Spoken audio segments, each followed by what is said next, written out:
ரொம்ப அழகா பேசினாங்க. அடுத்ததாக படத்தோட தயாரிப்பாளர் திரு எம் மயில் அவர்களை பேச அழைக்கிறோம்.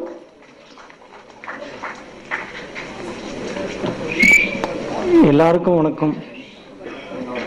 இந்த மயில் மாஸ் மீடியா தேசிய பறவைனாவே உங்களுக்கு மயில் ஞாபகம் வரும்.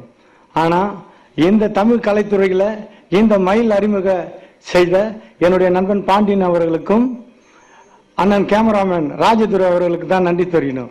இவங்க இருவரும் சேர்ந்து தான் உன்னால இதை பண்ண முடியும் அப்படின்னு என்கிட்ட சொன்னோடனே இதை பார்த்து நான் செஞ்சேன். அதுக்கப்புறம் சினிமானா பெரியவங்க சொல்லுவாங்க, ஏன்டா சினிமா பார்த்து கெட்டு போறேன்ட்டு. சினிமாவில் எது நல்லது இருக்குன்றது தெரியல மக்களுக்கு. என்னன்னா மக்கள் நல்லதை மட்டும் எடுத்து எத்தனை இயக்குநர்கள் நைட்டும் பகலாக இரவு பகலாக சாப்பிட்டு சாப்பிடாம எல்லாமே கஷ்டப்பட்டு வாழ்க்கையில முன்னேற்ற வாஜ்பாய் கனவு திட்டம் மாதிரி ஒரு படத்தை எடுக்கிறாங்க.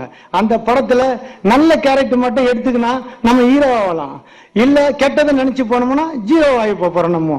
அதனால ஹீரோ ஆகிறதுக்கு சினிமா தான் ஒரு நல்ல காரணம். பெரியவங்க சொல்லுவாங்க கஷ்டமா இருக்கு அப்படின்னு சொல்லும் போது அதுக்கு எஸ்பி பாலசுப்ரமணியம் சார் சொன்னார் உல்லாச பறவையில.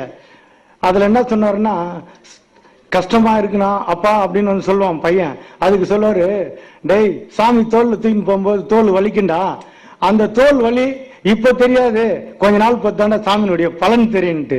அந்த பலனை நான் அனுமதிச்சேன். ஏன்னா என் பிறந்த ஊருக்கு புகையை தேடு, வளர்ந்த நாட்டுக்கு பெருமை தேடு. நான் பிறந்த லாலாப்பேட்டைக்கு பெருமை தேடிட்டேன், வளர்ந்த நாட்டுக்கு குடியிருவில் உங்க கிட்டதான் இருக்கு நான் பெருமை தேடுறது நம்ம படம்.